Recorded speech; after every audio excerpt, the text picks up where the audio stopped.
పెనుకొండకు ప్రతిష్టాత్మకమైన ISKCON temple ఆధ్యాత్మిక సాంస్కృతిక బేస్ క్యాంప్ రానుంది. 425 కోట్లతో ఈ ఆధ్యాత్మిక బేస్ క్యాంప్ ఏర్పాటు చేస్తున్నట్టు రాష్ట్ర బీసీ సంక్షేమ శాఖ మంత్రి సవిత తెలిపారు. ఈ బేస్ క్యాంప్ ఏర్పాటుతో 4,000 మందికి ప్రత్యక్షంగా పరోక్షంగా ఉపాధి లభిస్తుందని ఆమె వెల్లడించారు. ఈ మేరకు గురువారం మంత్రి సవిత ఒక ప్రకటనలో తెలిపారు.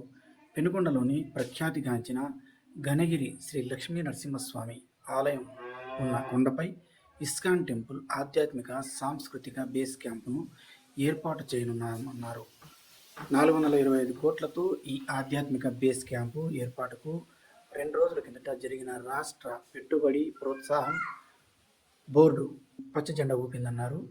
60 ఎకరాల్లో ఆధ్యాత్మిక కేంద్రం ఏర్పాటు చేస్తున్నట్లు వెల్లడించారు.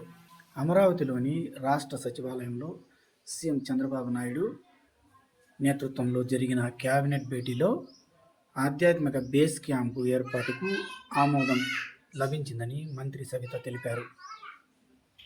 ఇస్కాన్ టెంపుల్ ఆధ్యాత్మిక సాంస్కృతిక బేస్ క్యాంపు ఏర్పాటుతో పర్యాటకంగా ఆధ్యాత్మికంగా పెనుకొండ అభివృద్ధి చెందుతుందన్నారు మంత్రి సవిత.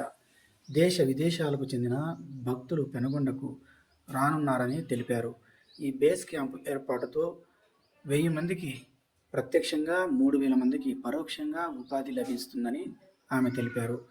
త్వరలోనే ఇస్కాన్ టెంపుల్ ఆధ్యాత్మిక సాంస్కృతిక క్యాంప్ ఏర్పాటుకు సంబంధించిన పనులు ప్రారంభం కానున్నట్టు మంత్రి సవిత తెలిపారు.